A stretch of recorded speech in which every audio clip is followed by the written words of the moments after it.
Përshëndetje të dashur miq të kanalit tim Rrëfi me Jete, ja ku po ritakojmë sërish me mua Tirona Lilin për të ndarë këtë herë rrëfimin e radhës. Dua të ndaloj tek një letër që më ka mbërritur në redaksin time, një letër e shkruar nga një baba, i cili ka kontribuar shumë vite për familjen e tij, ka jetuar edhe në emigracion, pa gruan, pa fëmijët, pa nënën, pa babain.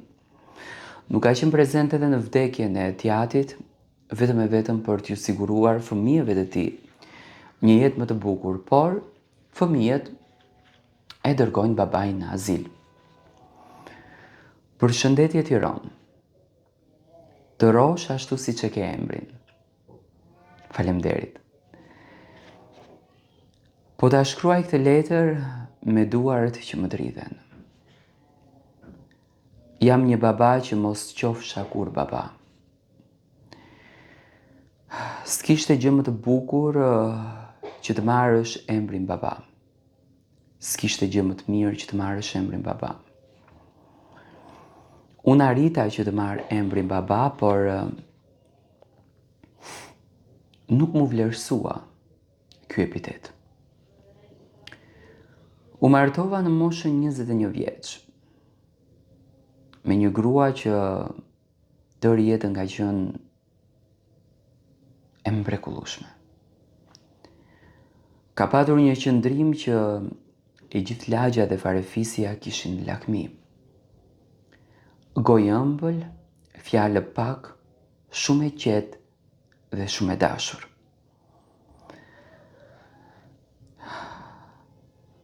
Tani më vjen shumë keq që atë grua e kam lënë të vetme dhe kam ikur të punoj për fëmijë që i bëm ne së bashku.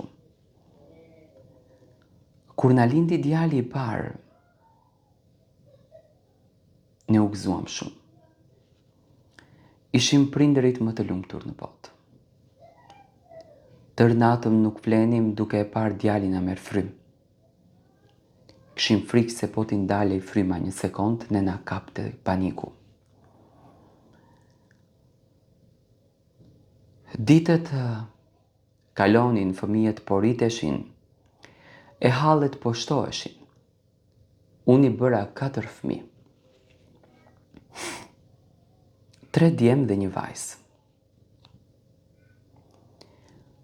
Djemve u aplotsoja të gjitha dëshirat, ndërsa vajzës më pak. Ika fillimisht një herë të punoj në Itali.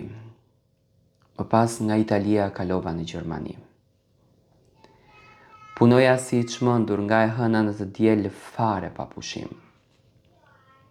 Vetëm që vëllezërve, familjes, fëmijëve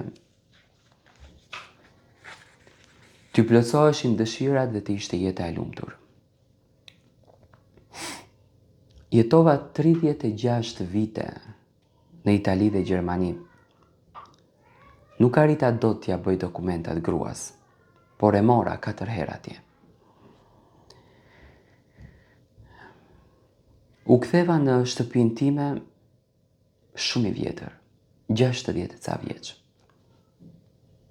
Fëmijët më ishin rritur, ishin bërë burra, i fejova, i martova. Derisa unë isha në gurbet, marrëdhëniet ishin shumë të mira. Nuk secileshin jashtëzakonisht bukur me mua. Kishin respekt për mua, konsideronin respekt veçantë. Por djemtë, kur unë u ktheva, filluan që të ndryshonin. Djali i madh kërkonte që të jetoj vetëm, sepse ishte bërë me fëmijë dhe jeta po i ngushtohej. Djali i dytë po ashtu. Djali i tretë po ashtu.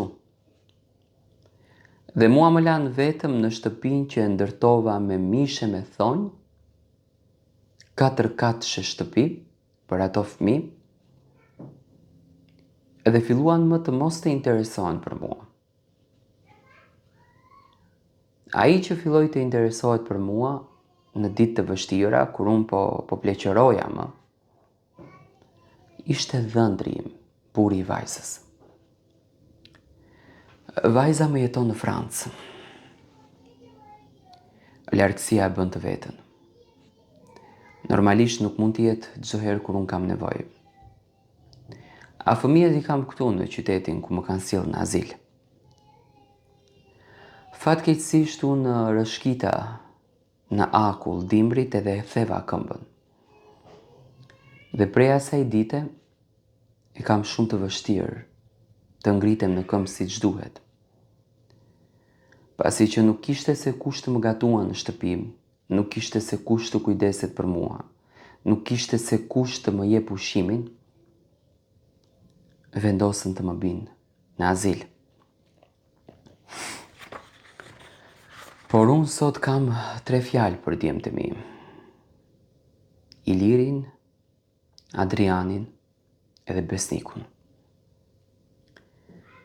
Babain e turpëruat në pleqëri, por më shumë turpëruat veten tuaj. Unë do të vdes një ditë, por dije që do të më kërkoni. Pasi që fare nuk më respektuat, pasurin të cilën unë e bëra me thonjë, unë do t'ja jap ti me bijes edhe dhëndrit tim. Ndërsa ju të 3 nuk do të keni as një pjesë të pronës në pasurin time. Më vjen shumë keq, sepse ju kam dashur me shpirt dhe ju kam rritur me duart që më çashin nga puna. Por nuk e meritoni. Nuk e meritoni të keni gjën time. Rini me gratë tuaja, rini me fëmijët tuaj, ashtu siç deshët të bëni, dhe uroj me zemër që Zoti t'ju sjell gjërat e bukura. Por Zoti nuk i sjell gjërat e bukura kur ju bëni padrejtësi. Dhe uroj që padrejtësia t'ju kaploj ju dhe ju të vuani kështu siç vuaj unë. Në fakt, kjo është letra e një babai. Unë nga jeta kam mësuar që mallkimi i nënës